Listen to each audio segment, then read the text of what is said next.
Yeah, so I guess I've already been introduced, so I don't need to say my name again. But I work as a data engineer at Empiric Health, and I was actually basically brought on to do one job, and that is take a lot of the code that data scientists have written and turn it into a more efficient pipeline so that we can run client data through it, somewhat turning it into a product as well for internal consumption. And so that's the kind of thing that I'm going to be covering today. For those of you who may not work a lot in data science, so for example, the people who are more involved in web development or DevOps, I'm going to be talking about all of this in the context of Pandas, which is a Python library for managing tabular data. So you can kind of think of it as dealing with like an Excel spreadsheet or a relational database table, but it's all in Python, rows, columns, pretty much kind of standard terminology.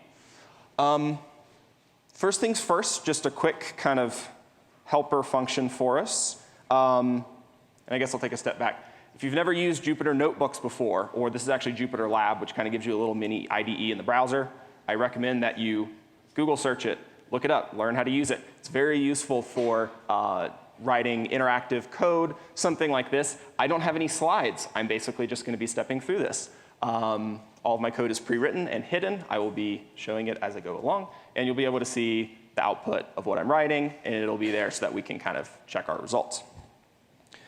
Anytime you see a little % sign and then a function, there's time it, there's a couple others. This is built into Jupyter, and it's basically just going to run a Python line of code for us and print out how long it takes. So in this case, it took 226 microseconds. I think it's microseconds. So I'm going to be using this a lot. Be prepared to look at this and make sure that you're paying attention to the units, because it will print out milliseconds or seconds instead of the little funny looking U. There's also time it, which I'm actually not going to be using. Because it's going to run everything 7 times, and I don't want to do that, I'm just doing individual runs. So a lot of the time, whenever you look for performance testing or whatever in Jupyter Notebook, you'll see time it. Time just runs it once, just to kind of clarify why that might look a little bit different. I will jump right in. So I have a little data set that I downloaded from Kaggle. It's some insurance data, basically trying to predict how much someone is going to be charged for insurance based on their age, the number of children, et cetera. For those of you who are maybe not super familiar with pandas, on the left side, you'll see this index. I don't have an index. It's just going to be 0, 1, 2, 3, 4. That's basically my row number. Across the top, you will see the labels of my columns. So age is obviously a number. Sex is obviously a string. BMI is a floating point number. Now, as everyone should be mostly familiar, Python has different data types, right? It's one of the first things that you get introduced to when you are learning Python. What you might not know is that Pandas actually uses them slightly differently. So normally in Python, there's only one type of integer. There's an integer. There's one type of float. There's a float. However, you'll see this thing float64 or int64. So Pandas runs on top of NumPy, which is a library for managing numerical data very efficiently in Python. It's actually doing all of this in C. And so we're actually getting access to the types of C. So in this case, by default, if it's a float, Pandas is going to read it in as a 64-bit float. If it's an integer, it's going to read it in as a 64-bit integer. You'll see this memory usage printout that I'm going to be using a lot. If you've ever used dfinfo, it actually has a couple useful keyword arguments, so we can get a little bit more information about this data frame. So I have 2 float columns, right? So that's going to be BMI and then the charges. I have 2 integer columns, and then I have 3 object columns. In Pandas, if something is a string, it's an object. So anytime you see object, just think it's a string. And the reason for this is that NumPy just treats all Python objects as essentially the same. If it's not a number, it's going to be a Python object. So one thing when you are handling data in Pandas that you will probably want to think about is how much memory you're going to use, right? My laptop has a limited amount of memory. Even if I'm running on a cloud server somewhere with a lot of RAM, it still might be a concern depending on how much data you're dealing with.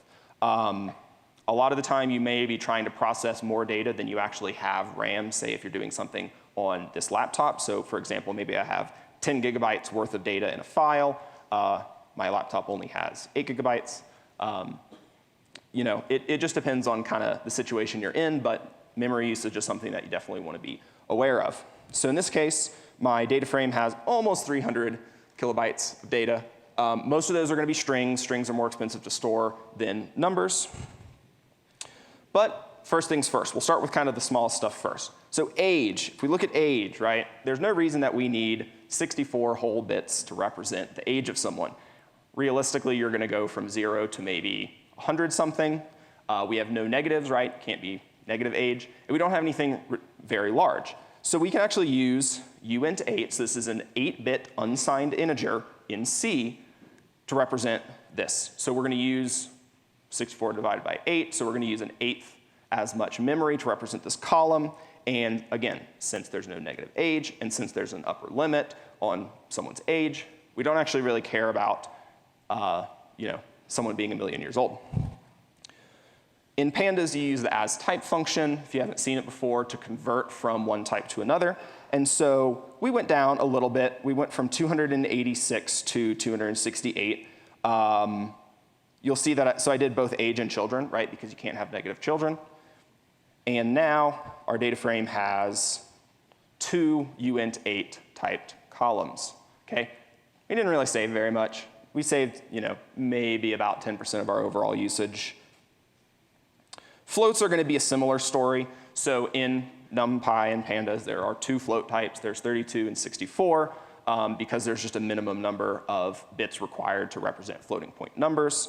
And so we get a little bit more savings. It's actually less than the integers because we can only go from 64 to 32 instead of 64 to 8, but we save a little bit more.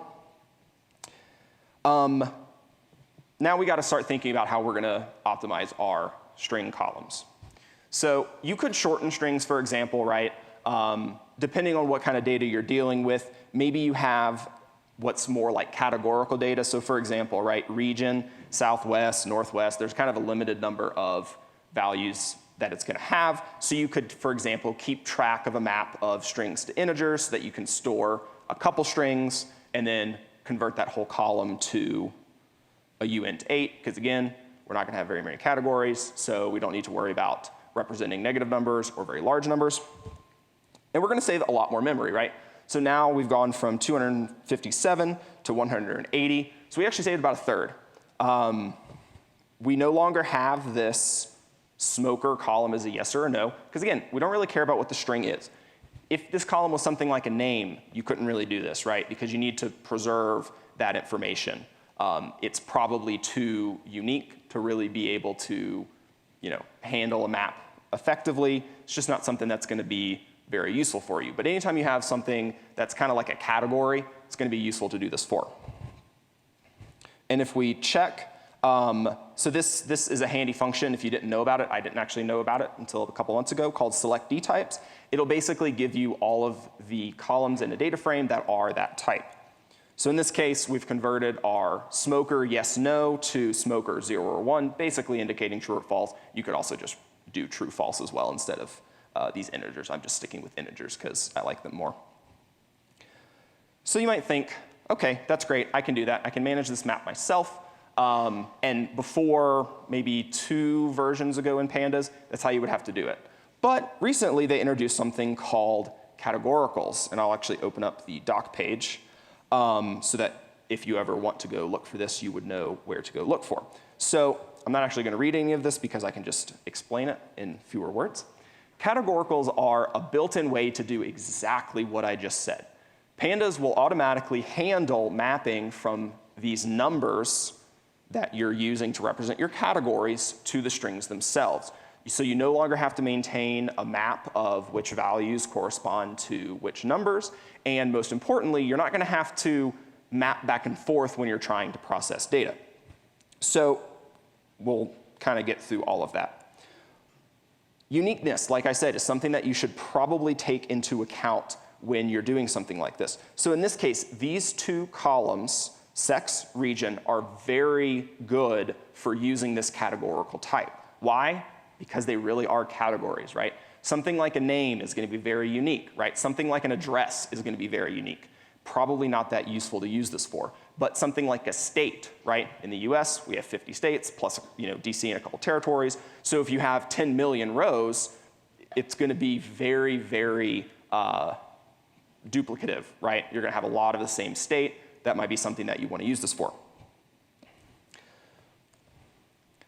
You can use as type category to convert an object or a string, right? Same thing, to a category type in Pandas. The typing information will give you a little bit of information about what it's actually representing. So the D type is now category instead of object. Notice that they look exactly the same, right? Southwest, northwest, southeast. They are still strings for the purposes of using them. And it stores the categories that are being mapped to. So northeast, northwest, southeast, southwest, right? So I have, just like up here, I have 4 unique values for region, and I now have 4 strings in my category D type. Let's quickly compare the number of bytes from our previous column. So this is region as a string, right? I didn't reassign it. Whoops. And this is as a category. So I've gone from, what, 10,000 bytes down to about 1,300. So I saved 80 to 90% of my memory usage with 1 line of code. Depending on how unique your values are, you will see a little bit more savings or a little bit less savings. 1 line, 80% memory savings. You just have to make sure that you know what your data looks like, how unique your data is, and it's going to significantly improve your life. I can use select D types. This is a very common snippet that you probably want to put into your code base at some point if you've never tried something like this before. You'll basically just be able to quickly iterate all of the types, all of the D types for your columns, and anything that is an object, right? So it's a string, make it a category. So that's what I'm going to do. I'm printing out the memory usage first, and then the D types for all of this. So now, rather than 2 object columns, I now have 2 category columns. And I've gone down to 17 kilobytes, right? So we went down from 300 down to 17. Numbers, they save a little bit, maybe 10%, depending on what you're doing. Most important thing, though, strings are expensive. You've gone from, representing strings as 8 or 9 numbers, right? 1 per character, basically, all the way down to just 1 number. I'll convert back. So if you remember, smoker, right, my true-false column basically was one of these. And I'm just going to go ahead and convert it back to the strings because, say for some reason you want to keep it as a string just to make your life a little bit easier when you're programming. Maybe this is, the answer to a form, and you want to keep what people have typed originally instead of, necessarily converting it to just a real true-false. We now have 3 categories, and we've actually gone up a little bit in memory usage. So how the categorical works is, like I said, it's basically maintaining this map of uint8 numbers to the strings that those numbers represent for you, but it's still going to work as a string whenever you're doing any processing. So instead of only representing smoker as a number up here, it's now representing it as a number with 2 extra strings. Yes, no. We went up just a tad little bit in memory usage. It's pretty much insignificant when there's only 2 categories like this. We'll check it out. Looks exactly the same as it did 5 or 10 minutes ago, right? We have strings, we have ints, we have floats, except it's now consuming 8%, 7% of the memory. We've gone down from almost 300 to less than 20. Really big savings. This is something that you should keep in mind whenever you're dealing with data like this. The extra kind of handy feature is that you can directly compare the results of a categorical D type to Python strings, right? So maybe you wanted to look up everywhere where smoker is equal to yes, right? That will work because Pandas is going to handle that conversion from the numerical representation to the string that it's actually mapping to. If you were going to do this yourself without the categorical type, like you would have had to do before they introduced this feature. You would have to map everything, right? You would have to go and maybe look up what number yes corresponds to, and then do that equality. This is just going to be a lot more intuitive and really more Pythonic, right? So what we don't want to have happen is have to write a bunch of like maps back and forth and make the code unnecessarily complicated. Python is really, really accepting of syntactic sugar, and that's really all categoricals are, right? It's a way to make something that you could do yourself just a little more elegant, a little more intuitive to use. We'll check this out real quick, just to kind of compare what I was saying. So, right, the smoker column by itself is a little bit larger than the smoker column that we manually mapped. But again, you're still going to have to keep track of that map yourself, and I guess technically it would consume a little bit of memory anyways, right, if you wanted to keep those original values. One caveat, so here, just to recap, we have 4 values in our D type. Well, what happens if we try to assign a new one? We get a value error. So you can't just randomly add or assign new categories, okay? Because you know, we would rather tell you that you're changing this category rather than just have Pandas handle it for us. So you do have to explicitly call an add categories call saying, hey, I'm going to start using this value in my category D type. And then you can assign it. It's going to work just fine. You could overload this to maybe do like a try except, right, where you catch the value error and just quickly add the category, and then you wouldn't even have to think about it. On the other hand, if you ever do apply functions, for example, Pandas will handle that category change for you. It already does this, so like for example, if you were to multiply like an int and a float column, you'll get a float out. So you don't have to worry about it if you're using applies, only if you're manually assigning stuff. So the most important thing about this particular line, though, is we're using just a string function, right? I'm calling upper on the string, and it's just going to work for me. I get to treat it as a perfectly good Python string. Don't have to worry about anything else. It's really like a good drop-in replacement where at some point in your code, you can try to convert some of your strings into categories. You don't have to touch anywhere else, right? If you were to try to do this manually by maintaining that map, you're going to have to add all of these mapping calls everywhere. But Pandas does it for you. It's great.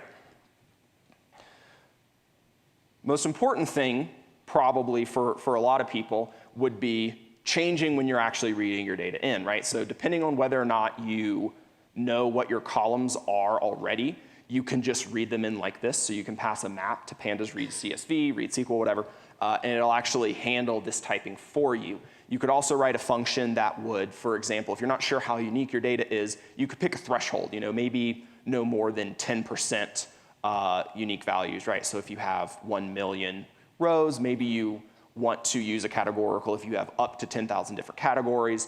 You could go back to what I was showing earlier with dfinfo, and then, or I think it was describe, I can't remember. Iterate over those columns, assign them to categories, and then you're good to go the rest of the time. The advantage of this, though, is that it's actually going to be more memory efficient when you're reading it in as well. Depending on, like I said earlier, what you're doing, you could actually process a text file significantly larger than the amount of RAM on your computer if you read in the D types properly, right? It's very nice to be able to just do this. When you first read it in, you don't have to change any of the rest of your code, and you're going to be a lot more memory efficient. Of course, for every solution, there are situations in which the solution does not apply. Actually, I'm going to make this a little bit bigger. We'll do 1,000. So I basically just wrote a real quick function that is going to give us, pretend some randomly generated IDs that are composed of capital letters and some numbers. So what would happen if I tried to use a category type on this essentially random column? Well, I actually go up in memory usage, right? Because now, rather than just having one string per row, I now have an integer and a string per row.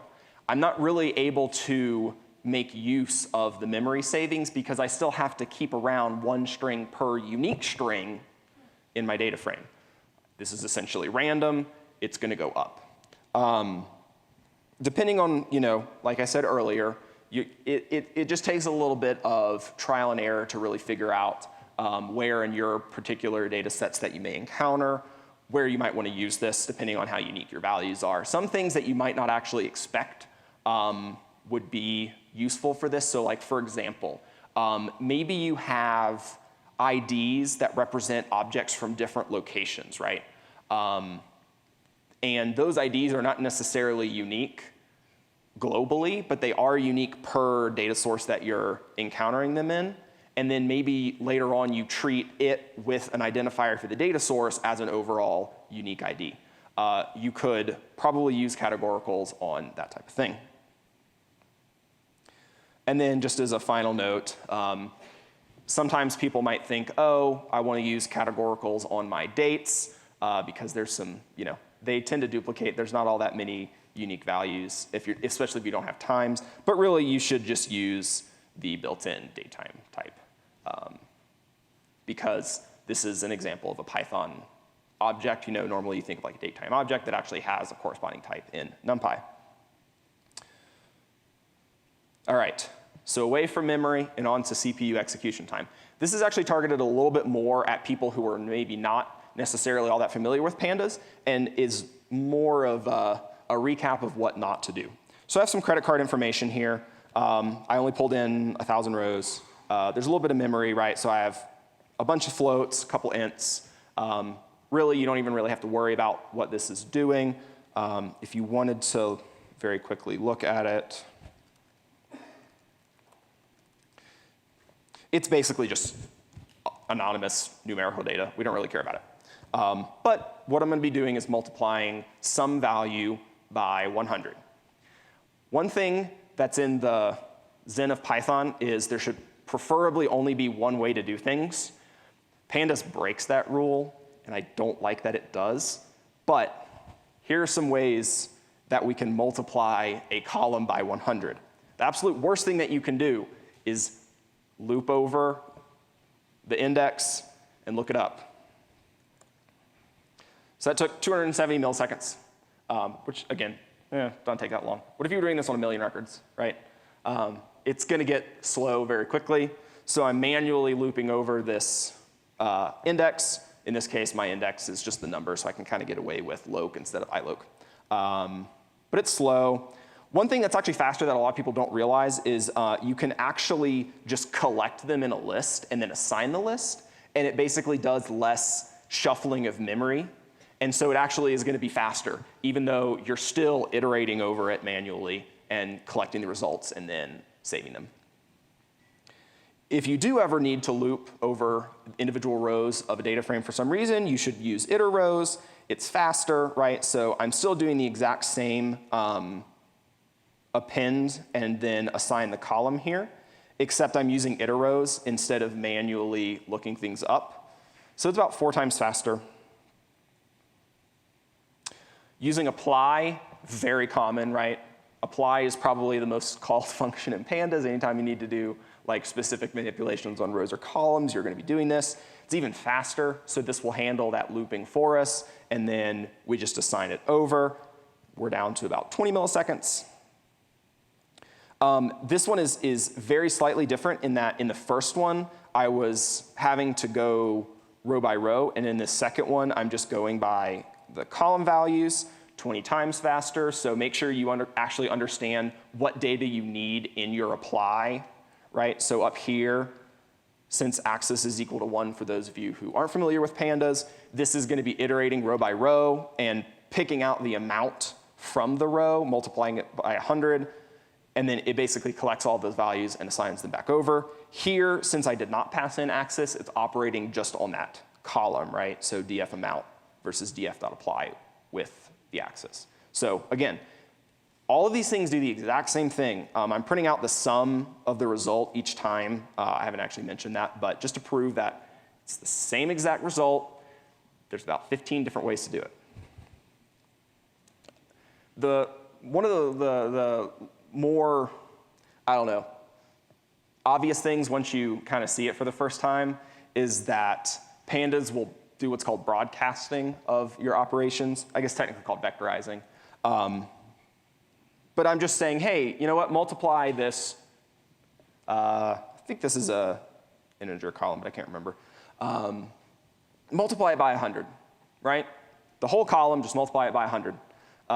It gives you back a column where every value has been multiplied by 100. And then I can sum it up, the exact same result. So anytime you're only doing numerical operations, this is something that you can do. And then, as I said earlier, pandas runs on top of NumPy. One thing that a lot of people don't know is that you can use dot values to access the underlying NumPy array. And we can still do this vectorized operation. It's like a little bit faster. It's really about the same. Depending on what you're doing, you may need access to the NumPy array for like specific functions and stuff. But really, like, if you don't have to put dot values, just avoid it. You're kind of just adding a few extra characters of typing, and it's really not going to do that much for you. OK, but maybe all of these strategies still are not doing what you need, and you need to do some parallelization. So Python is not necessarily thought of as a trivially parallelizable language because of the global interpreter lock, but it's actually not that hard. A lot of the new APIs and more recent versions make it very easy. So I'm just going to kind of compare a couple things. So I'm generating 1 million unique values, and I'm just checking to see which ones contain the letter C. But maybe I want to do something a little bit more complex. So in this case, I'm using a really ugly negative look behind and negative look ahead to make sure that it is C surrounded by things that aren't C. And it's pretty slow.